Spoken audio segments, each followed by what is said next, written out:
तो केवल एक देवता ऐसे थे जिनके मन में मोहिनी के प्रति इस तरह का भाव नहीं आया। वे थे सूर्यदेव। सूर्यदेव ने मोहिनी रूप को देखकर मन ही मन कहा, यदि ये मेरी पुत्री बन जाएं, तो मेरा जीवन धन्य हो जाए। सूर्यदेव की इस भावना को समझकर भगवान श्री कृष्ण ने उनकी ओर कटाक्ष किया और संकेत किया कि उनकी इच्छा पूर्ण होगी। समय बीतने के बाद सूर्यदेव ब्रजभूमि में वृषभानु महाराज के रूप में अवतरित हुए। वृषभानु जी ने तपस्या की और ब्रह्मा जी से प्रार्थना की कि उन्हें ठाकुर जी की पुत्री के रूप में प्राप्ति हो। ब्रह्मा जी ने उनकी प्रार्थना को श्री हरि तक पहुंचाया। ठाकुर जी ने विचार किया कि वे नंद यशोदा और देवकी वासुदेव के यहाँ पुत्र के रूप में जन्म लेने वाले हैं, लेकिन प्रेम की स्थापना के लिए एक विशेष अवतार लेना होगा। ठाकुर जी ने अपने रूप को दर्पण में देखा और उस दर्पण में उन्हें ऐसा रूप दिखाई दिया जो स्वयं ठाकुर जी को भी मोहित कर गया।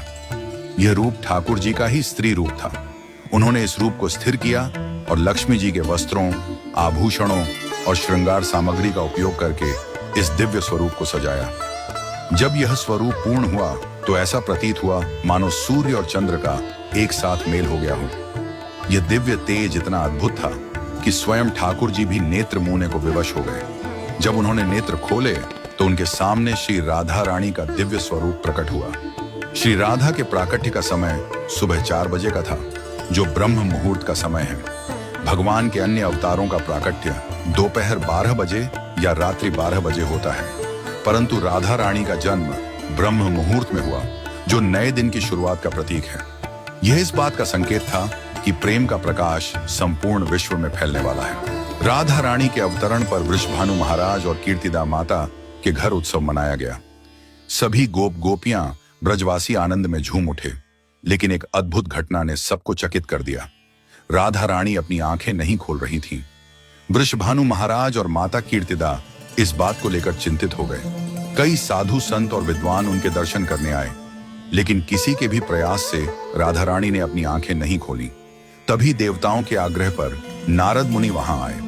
उन्होंने राधा रानी के पास बैठकर उनकी स्तुति की।